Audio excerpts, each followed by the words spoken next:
What's up, YouTube? This is Too Raw for TV.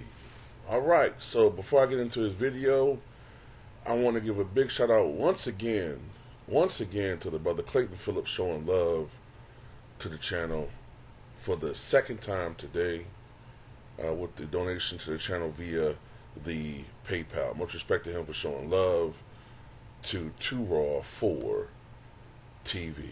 He has a question. He says, "Hey, Too Raw, has it ever crossed your mind that back when Ray Allen got drafted by the Timberwolves in 1996, why in the hell would they trade him to Milwaukee for Stephon Marbury?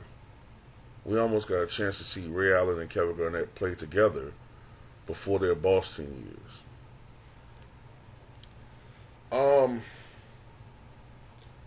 I had wondered that before. Yeah, and especially in hindsight, you know, Ray Allen, I think, he had I would say, better career than projected, while Stephon Marbury had a maybe comparatively more erratic and less successful career compared to Ray Allen, right? But at the time, this is what I think. This is why I think they did what they did.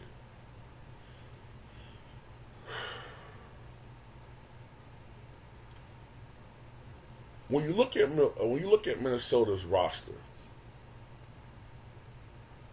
at that time, right? I think they had Tom Gugliotta, a young Kevin Garnett, right? They had some young pieces, right?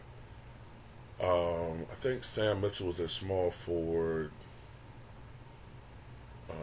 Doug West was their shooting guard, and I think they had just got rid of Isaiah Ryder, or they're just about to get rid of him. They soured on him. So what I'm thinking is this. They saw the potential in Kevin Garnett. He didn't have a blockbuster rookie year, but he had a really good one. They could probably see the potential in a guy like him, right? And at that time, the prevailing wisdom was that when you had a big man that could potentially be franchise changing, potentially, lead you to the playoffs and maybe a championship, you had to think about this. Is the 90s now. You usually had to pair him up with a point guard, a dynamic point guard, the same way we see with Giannis and Stephon Marbury, and Dame Lillard, but even more so back then. That was the history. George Mikan and Slater Martin, Bob Cousy and Bill Russell, Wilt Chamberlain and later on Jerry West, Oscar and Kareem, Magic and Kareem, Maurice Cheeks, even though he wasn't dominant, but Maurice Cheeks was the point guard of those Sixers team. So usually you had to have a good point guard. So considering that, I think their point guard might have been, was Terry Porter there then? I know that a lot of their guards were getting older. I know that. So that would make sense for them at the time to think, man, maybe we need a point guard. We got a younger team. We're trying to have a fast-paced team. We already got a decent shooting guard.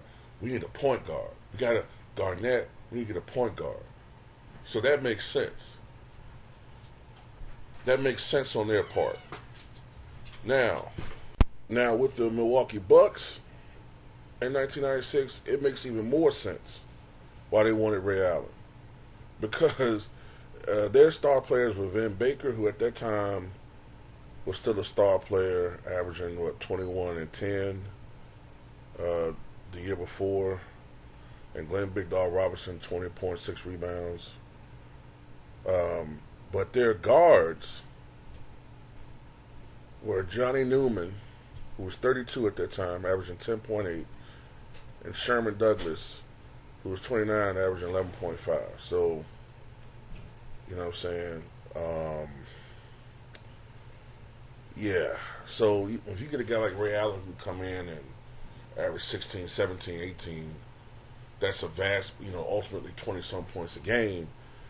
That makes a lot of sense. You know what I'm saying? Especially considering that Vin and Glenn at the time were 24 and 23. So that makes sense that if they can get a guy like Ray Allen to improve their roster and to improve their talent in the backcourt as far as shooting guards is concerned. So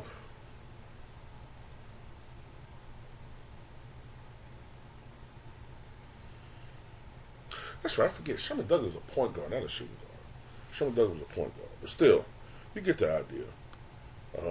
Their guard play was, Ray Allen was just, a top tier shooting guard. They needed that, so that makes sense at the time. You know what I'm saying? That makes sense at the time. In hindsight, if you're Minnesota, yeah, you'd rather have Ray Allen because Stephon Marbury and Garnett ultimately did not mesh very well. One wanted to be the man, the other one wanted to be the man, so it just ultimately did not work out. But, and then another reference I want to make, Shaq and Penny at the time, you know what I'm saying? So that front court, back court tandem thing was kind of popular at that time. So that sort of makes sense to me, at least. At least that's my guess. But you guys tell me what you think.